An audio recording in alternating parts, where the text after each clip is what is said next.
Mabilisang luto na naman to mga kaibigan. O ito piniprito ko, tadyang po ito eh. Ang ginagawa ko po kasi bago ko iprito para madaling lumambot, pinapakuluan ko muna na may konting asin at paminta. Pagkatapos, syempre yung kaldo, huwag nyo itatapon, kailangan natin yan. O patutuyuin ko ng konti para po pag ipinrito hindi naninilansik. O ito, piniprito ko na hanggang sa mamula, hahanguin ko na po ha. Nagtira po ako ng konting mantika, siguro ito 3 kutsarang mantika. O lagyan na po natin ng bawang. Pituhin natin sandali yung bawang. Sandali nga, malagyan nga ng mantikilya. 1 kutsara. Ito lang po ang halo nito, carrot, natira lang eh. Yan, sige. 1 maliit. Isama na natin para may kulay, maganda, di ba? O bawang, mantikilya at saka carrots. Sige, halo. O ito po yung pinagpakuluan ng tadyang na kaldo. Ilagay na natin. Depende sa sabaw. Siguro po 1 cup lang. Dapat to sarsa-sarsa ang dating eh, hindi po masabaw.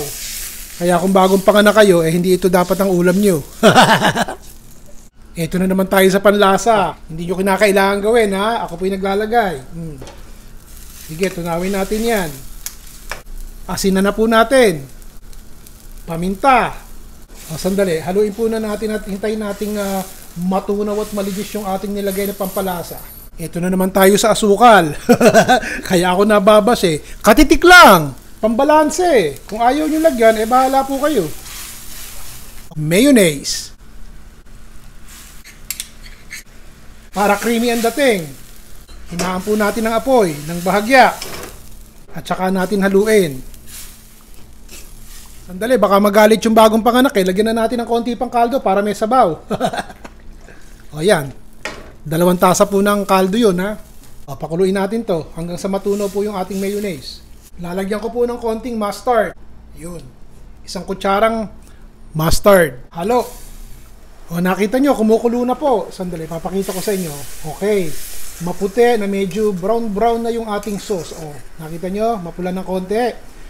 Tunaw na yung mayonnaise. Ilagay na po natin ang ating tadyang.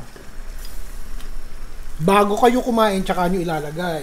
Patayin nyo po yung apoy at haluin nyo ng konti. Pampakulay.